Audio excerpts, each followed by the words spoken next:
And then he started complaining about this guy named Paul Saladino and how he's saying Paul Saladino stole all his information from his YouTube videos. And then Paul Saladino went out and wrote a book. And Dan, how did you find Carnivore? yeah, so about 10 years ago, I was hopelessly getting fatter and more alcoholic and more depressed as the years went by. um, Meet Patty McFatterson there, 285 pounds, blood pressure 145 over 95, resting heart rate 85 to 90. Very just kind of a sad, sick person. And so I was looking online, just trying to find something, a drug or a doctor. Like I needed to somehow lose weight. So it's just so hopelessly fat. And I found dietdoctor.com, which is a beautifully designed website. And it had this Swedish doctor on it named Dr. Andreas Anfelt. I have Swedish family history, so that sort of attracted to me. And also another doctor that is on that website is Brett Schur. You might see some of his videos out in the health and nutrition space. An excellent doctor to listen to. So I started learning about ketogenic dieting and just trying to eat one ingredient whole foods, just meat and a little veg. That should be the way, right? It seems like a great thing. Like you get rid of all the processed food and the chemicals, and you're just eating whole foods, and that should be the way to go. And but I kept cheating. I did good on ketogenic dieting. Like I would do like steak and a little broccoli, steak and some asparagus, or a burger and those things. But I lost like 40 pounds, and but still just kept wanting to cheat. Like every week or 2 weeks, I'd want to get a pizza or get some beer or something to cheat. Um, and then I would just backtrack and start gaining weight again. So the ketogenic diet wasn't really doing it. I was still hopelessly alcoholic. I was trying to get healthy while simultaneously poisoning myself, right? Um, Hopefully I could balance it out. Uh, but it wasn't working. The ketogenic diet uh, wasn't working. So I started going on to YouTube, and I immersed myself in the health and nutrition space, and I found doctors that weren't trying to be drug dealers, and that we should all listen to. Uh, I found content creators like you, Dave. I've been watching you since the beginning. You were doing live streams with Sean, the intentional carnivore, Kip, the master meat smoker, uh, Larry and Cassie, right? I love those live streams. I used to watch them. Um, Carnivore Kip. Speaking of Carnivore Kip, I'm going to be in Mobile, Alabama on November. What is it? 13th. He's doing a 5K run down there, and I'm going to go down. I live in Albany, Georgia, so I'm not too far from Mobile, just a few hours. And I'm going to drive down there and support him and do a 5K run. Run? No, I'm going to walk. I hate running. But yeah, so we'll do this 5K walk through a park. That'll be fun. And meet some. There's supposedly going to be a few other carnivores uh, there, so that'll be cool.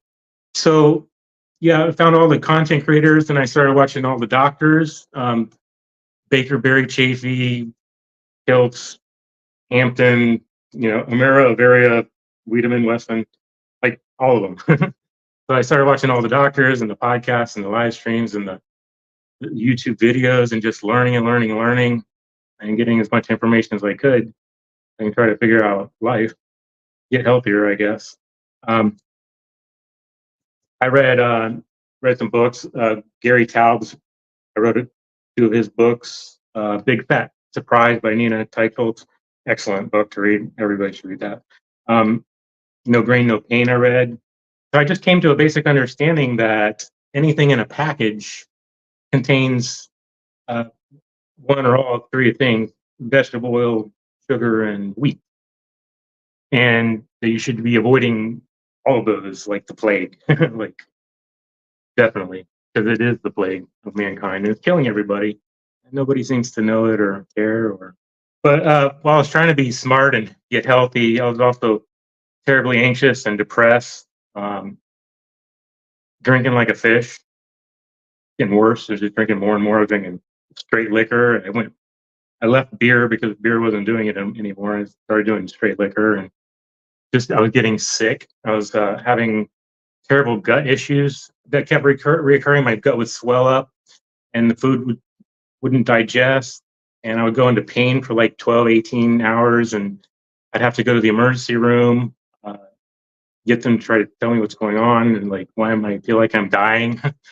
Well, I know why I'm dying because I'm pouring poison in my mouth, but a bunch of emergency room visits later and gallbladder removal surgery and all that, I was still just sick and just dying. I um, developed sciatica, this terrible pain that radiates from your lower back down into your leg. And I couldn't like walk or stand up for more than 10 minutes.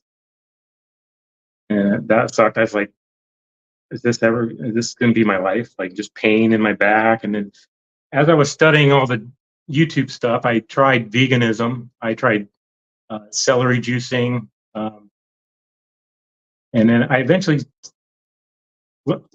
stumbled across the carnivore diet by watching ketogenic YouTubers. In the beginning, it was like Vegetable Police, other YouTubers like Free Ridge or Gotis. He's a raw meat eater. Frank Tefano. I was watching Frank Tefano, who's talking about meat eating, and then he started complaining about this guy named Paul Saladino and how he's saying Paul Saladino stole all his information from his YouTube videos. And then Paul Saladino went out and wrote a book and about the carnivore diet, and that Frank Tavano claiming that he had already presented all this information and it was stolen from him. And so I learned about Paul Saladino, and I learned about Sean Baker, and then Jordan and Michaela Peterson, and just going down the track that everybody goes down, you know. And so I just got out of a really bad drunk bender, gotten sick, went to the emergency room. I was sitting at home. I was like, I'm not going to drink for at least a week or two because got really sick. So I was like, man, I think I'm going to try this carnivore diet thing that people keep raving about online. Like, oh, it's solving everything. It's curing all this stuff. And people are raving about it. I'm like, I'm like meat. I'm eating meat and veg. You tell me I just take out a little bit of veg and everything's going to be great and wonderful. And I didn't. It sounds crazy, right? It's like so against the brainwashing of the vegan agenda, right? Like plants are healthy. If it grows from the ground, you must eat it. And so I decided I'm going to give this carnivore diet thing a try. So I started just eating meat and I would just do steak and shrimp or eggs, bacon, hamburgers, pork and chicken on occasion. Like I'll do chicken like once a month or something. Uh, Pork maybe once a week.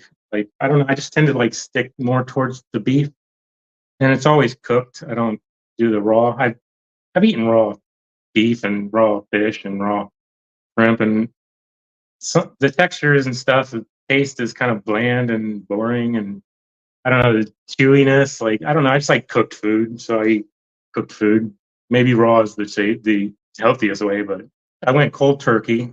And for the first week, I did go through some stuff where I had loose like diarrhea, and I felt really drained of energy. It's like just like dead, like I can't move, like really tired, and the diarrhea lasted for a day or two or three, I think. Eventually, it eventually evened out. So after the first week and a half, I got into about 2 weeks, and I'm just like all of a sudden I'm just noticing, like I noticed it's time to like go get some alcohol. Like this is about time. I'm bored. I was bored sitting at home. Like this is about I need to go out and get something to drink. And I'm like thinking like, wait a minute, I feel pretty good. I feel real good. Like I don't think I'll go get anything to drink because it feels so good. Why would I go get something to try to change that? It already feels just fine. So I'm like, that's weird. I haven't really experienced that before, like just feeling good. Like, and then I started thinking about it. I'm like, I don't feel depressed anymore, and I don't feel anxious. Like, and I'm telling you, I've been like depressed all my life, like for as long as I remember, like a low grade, low level depression, just like a cloud, just kind of on you. And there was, I don't think that would ever go away or change. And then I had this anxiety that crept up on me. Like I was afraid to go outside and like see people, and I'd be peeking out my apartment window to make sure nobody's standing outside if I had to go out to my car or something and leave. It's just this weird, just anxious stuff. After 2 weeks in the carnivore diet, and I started to feel this peace and this calm settle in over me, and I didn't really want to go out and get more alcohol. And and all of a sudden, I had like a motivation or something, an energy that wasn't there before, and I just started working out. I had these dumbbells, so I just started. I'm gonna. I felt like working out, so I did a bunch of did some push-ups and did some dumbbell stuff and worked out and like cool. I'm like, oh god, I'm gonna hurt tomorrow, man. I'm telling you, every time I ever worked out in the past, I don't know if this has happened to you, but uh, I work out. I could only get into workout routines for like a week or two, and then I would quit. But because every time I work out, like I would get in so much pain for the next like 5 days. It wouldn't DOMS, right? Delayed onset muscle syndrome or whatever it is. And it would just last ever, and it would just be so painful. It'd be like, oh, like you just don't want to work out anymore after that. Like you don't want to go back to that pain. And so I was remembering that. I'm like waiting for the pain, waiting for the pain.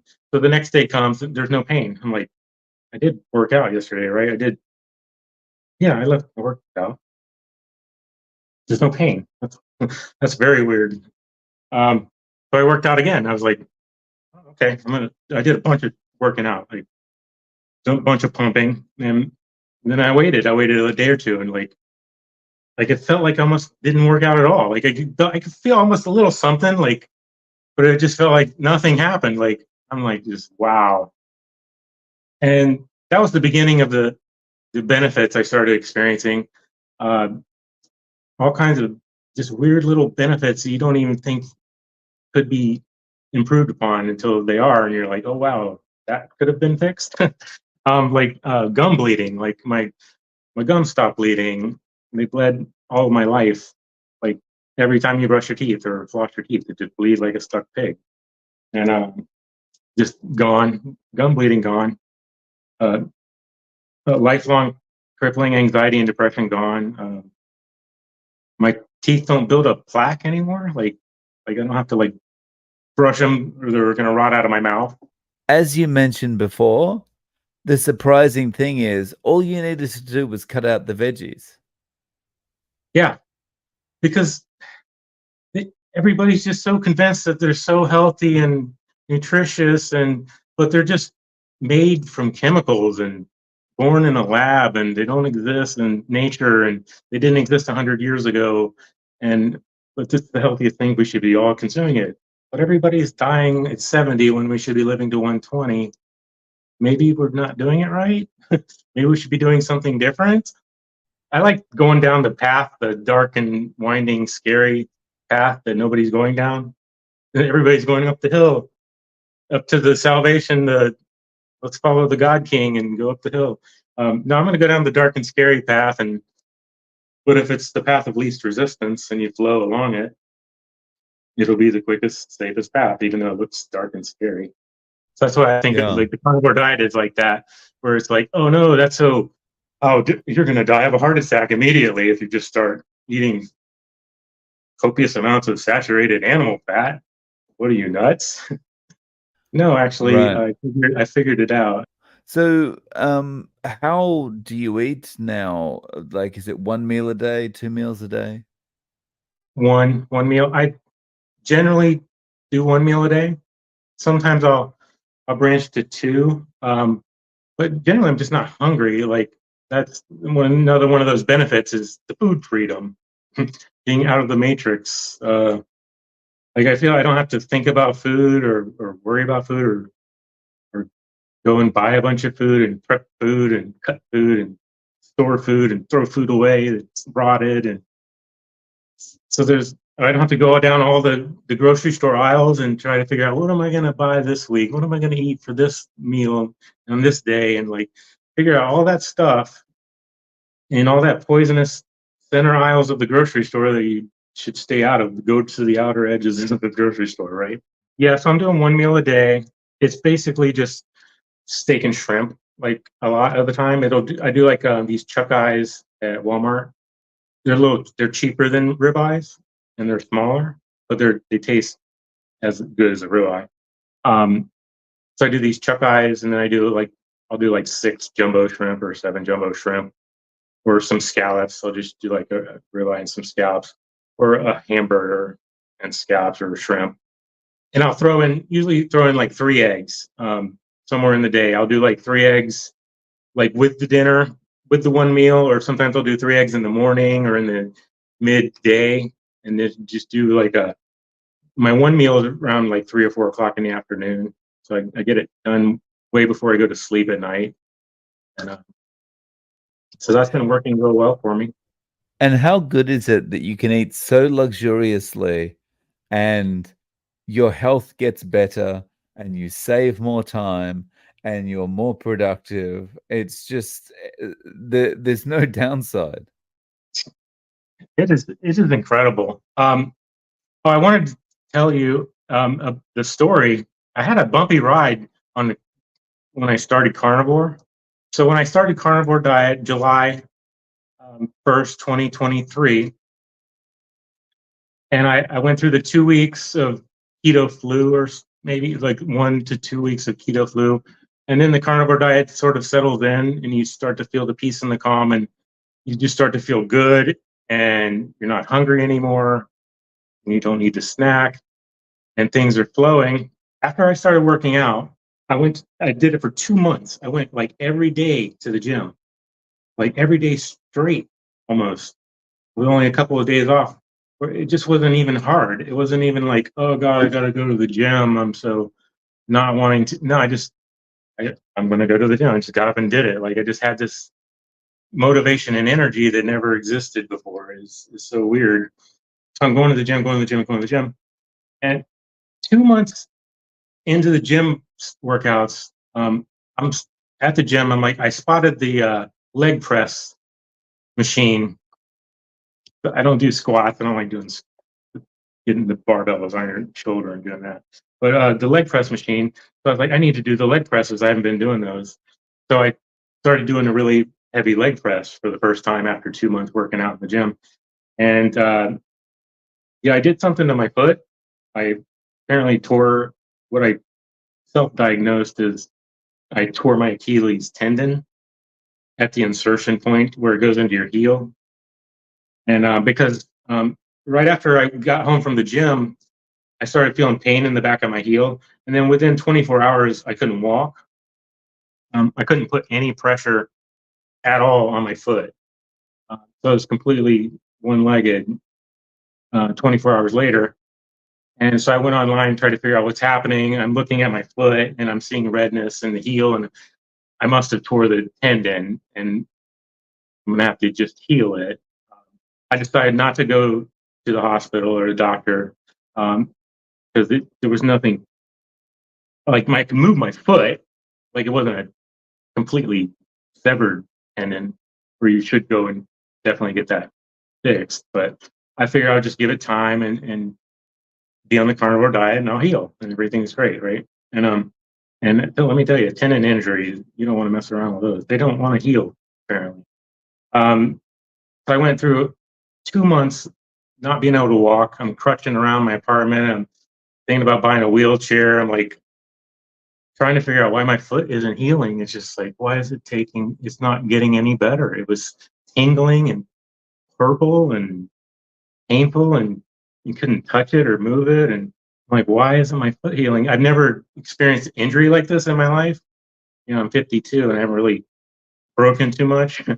um, so for me to just injure my foot like this, and then it's not healing, or it's just taking forever. It feels like an eternity when you can't walk and you have to like try to hop around. I don't have crutches yet. I had gone buy crutches, and I bought a knee crutch.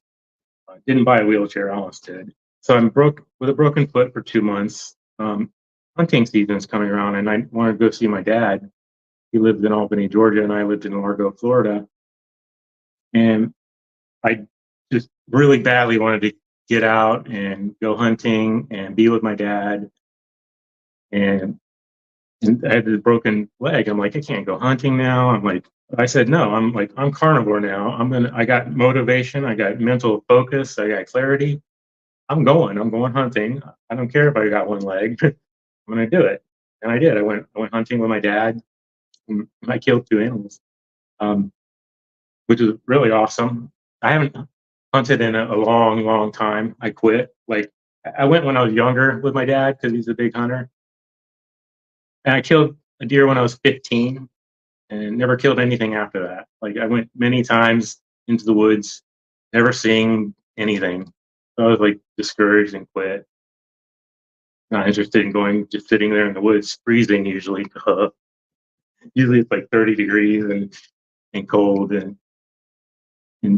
sometimes there's mosquitoes, and like this is there's things about hunting that aren't exactly fun, but I enjoyed it. There's peace being out in nature. So yeah, I went hunting with a broken leg. Climbing up into a tree stand with one leg is difficult, let me tell you. But I got it all done, and I had a successful hunting trip. Then I got back home, and I found out that my apartment complex raised rent um, above anything that I could possibly afford. And so I had to move out of my apartment rather quickly. And so I found a place up by where my dad was living in Albany, Georgia. And I moved up there on one leg. I still couldn't walk, by myself. I didn't have any support at all. I had a couple of people help me in the moving out of my apartment, but everything was done. I drove the truck up here. I had moving guys move stuff out of the truck. So I moved up to Albany, Georgia, still broken legged. I don't know what's, it's not healing.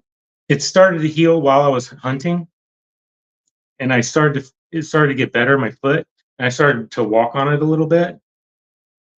And then all of a sudden, at the end of my hunting trip, my foot was hurting worse, and like I had re-injured it apparently while hunting. The very last day of hunting, I re-injured it just walking on it. So I went to the DER, had them X-ray it, and they said, "Oh, you have a broken pinky toe." I'm like, "Great." I'm like, "Was it broken the whole time, or did I break it while hunting?" I don't know. So I had a tendon injury, broken toe, um, and after I moved into my apartment, this terrible pain just sitting in my neck for a few months, and then right after I moved into my apartment, the pain went down into my upper back, and then went over into my shoulder and just landed there. This terrible, terrible pain, unexplainable pain that like zapped all the energy from my arm. I couldn't even lift like a gallon of water. I'd be like, ah, like, what the hell is going on with my arm? Like, and and my dad was experiencing the same thing. He's like, he's got something in his shoulder, and he can't sleep. I couldn't sleep for like more than 3 hours. I couldn't find any position. If I laid on this side, if I laid on this side, if I laid on my back, if I laid on my stomach, everything hurt in this stupid shoulder. And I went to the doctor. I was like, what's wrong with my shoulder? Like, it's making these noises and it hurts. Like I don't know, want some cortisone? No, I don't want no freaking cortisone. I want you to tell me what's wrong with my shoulder. Drug dealers, I'm telling you. Um, so I didn't take the cortisone shot, which would have done nothing. So, and I'll add in, my feet started having neuropathy, like this tingling in the balls of my feet, both feet. It wasn't just the one I injured. Both feet started having neuropathy. And I went to a foot doctor, and I didn't want him to do any blood tests on me or poke me with needles in my toe or anything. So he just guessed and like, oh, you might have alcoholic neuropathy, or there's all kinds of neuropathy you can have when you lose nerve endings and nerve feelings. That's serious stuff, and it doesn't seem to go away. So I'm seriously concerned. I'm like, God, I have neuropathy. It's it might be irreversible. I can't walk. I might not ever walk again. Like I'm like seriously scared. uh, and then my left foot, which is my good foot, that I've been hopping around on for 4 months, all of a sudden it's hurting. Like the big toe knuckle, the big toe joint is hurting, and I can't move my toe, big toe. And I look down at my toe, and it's red and swollen. And I'm like, I go online and I try to figure out what this. It looks like gout. This is clearly gout in my left foot. I've never had gout. Gout is this weird thing that weird people get. I'm never gonna have. What is gout? All of a sudden, I got something in my left foot that looks like gout. And so I'm just starting to wonder, like maybe this carnivore diet is not the best idea. Like I'm having these physical problems that never happened before, and maybe I'm wrong. Like meat based eating isn't the way to go. And so I reintroduced the carbs. I went off the wagon like completely. I said I was angry and frustrated, and it's just like screw it. I'm just like I'm going back. I'm eating brownies and ice cream and beer, and I was just eating carbohydrates and just like I'm going to go back to the way it was and see if things get better, or just see what happened. And yeah, it didn't work out so great. I put on 30 pounds in like less than 3 months, and then I got angry and like sad, and so I immediately put a quit on that and went back to the carnivore diet.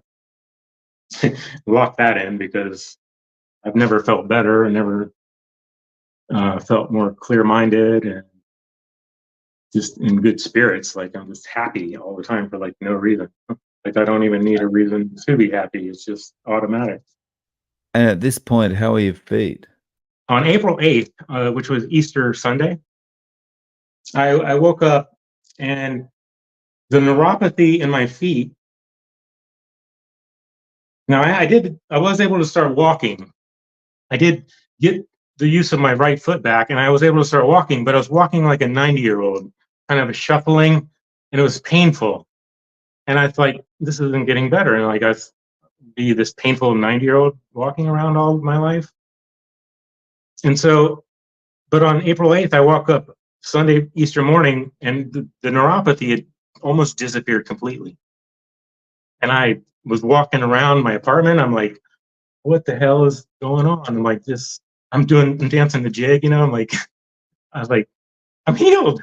How is this even possible? Like, I was so worried for so long, and all of a sudden I can walk again. And after that, it just everything starts getting better slowly, slowly. The pain in my shoulder started going away, and I started going back to the gym. And the pain, there's no pain, no neuropathy in my feet at all. There's no pain in my tendon.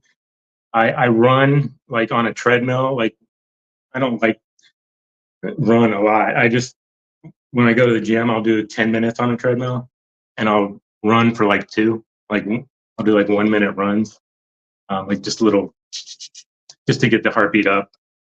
I don't think that long distance, always running kind of thing, just is stressful on the body and just wears people out and breaks down their knees and stuff. So I don't like that whole running a lot thing. But so yeah, so everything. I finally got to the other end. I went through this long bumpy road, and I've wanted to do an interview with you for a long time. I was like, well, I can't do an interview now because, well, look at what's happening to me. Like, we can go on to carnivore diet gave me gout, or carnivore diet caused me to not heal my foot. And like, I could start going on and bashing the diet. Did the diet do any of it? I don't know. Like, so I wonder if it was oxalates or something like that. yeah, Oh my gosh. Yeah, I went down the whole oxalate thing. I started testing my blood for like high acidity, and I went down all kinds of rabbit holes trying to figure out what the heck is wrong with me. But but yeah, everything just eventually healed, and now I'm 100% perfectly fine. Like everything is great. I'm happier than I've ever been and healthier than I've ever been, and hope I keep it going. So, how have people reacted to this? For example, what does your father think about this?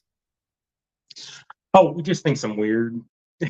um, Completely unhealthy, like the opposite of health. Like it's shocking to him. Well, he's on the standard American diet kind of thinking. The You go to your doctor and they give you the paper. You know, eat a balanced diet of healthy whole grains and chicken salad. Basically, just have your healthy whole grains and your fruit and and your leaves and your grass and stuff.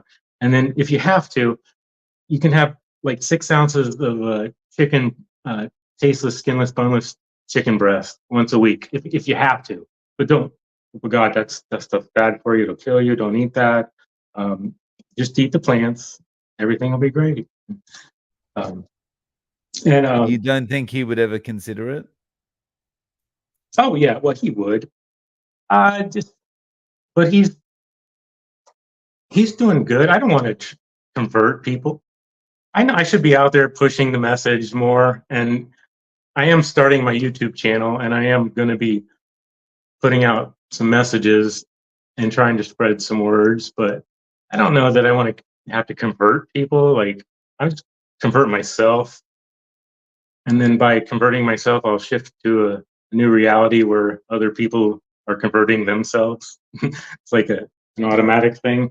So I don't have to convince people. You need to follow the way I'm going. You need to eat the way I'm eating. No, you don't. Go over there and do whatever you want to do. So, if you were giving someone advice about starting with carnivore, what would you tell them? If you're thinking about meat-based eating, I would highly recommend it. Highly advise it. Um, I would just say, just do beef, butter, bacon, and eggs for 30 days.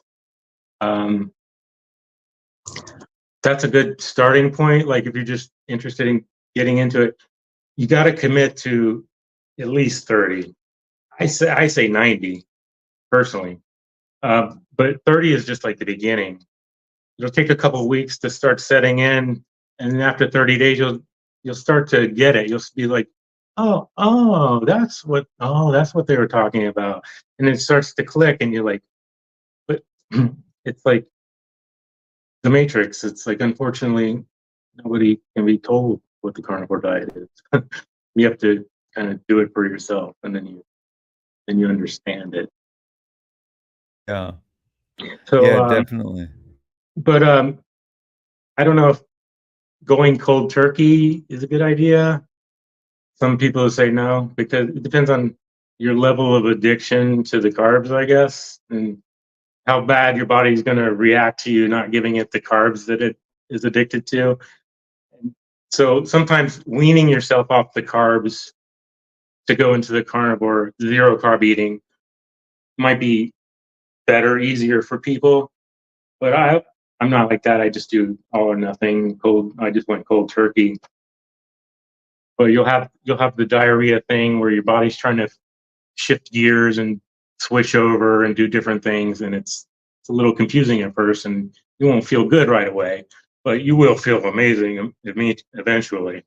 And so just give it a shot. And no harm, no foul. 30 days, see how you feel. Like if you want to go back, just go back to eating what you're eating. Like nothing bad's going to happen to you. People have been doing this for years and decades now, and it's safe and sustainable. And it's funny how like people still don't even know about it or have any idea or any clue of any of the stuff that I'm talking about. Um, Yeah. Yeah. That's good advice. Um, so Dan, can you tell us about where we can find you on YouTube? yeah, so I have a YouTube channel called Life Lessons with Danny Hazley Jr. I'll be releasing videos about whip cracking and whip making. My dad and my uncle, twin brothers, they make cow whips, and we sell them at events throughout Florida. I'm going to be at an event in Sebring, Florida, on the 19th, 2 days on Saturday. I'm going to be down in Florida at an outdoor event called Pioneer Days. Me and Dad will be there selling some cow whips, and we'll be cracking that whip. No worries. Well, I'll link to your YouTube channel below. Um, Thank you so much for coming on, Dan, and sharing your story. I really appreciate your time. Yeah, thank you for having me. I enjoyed talking with you.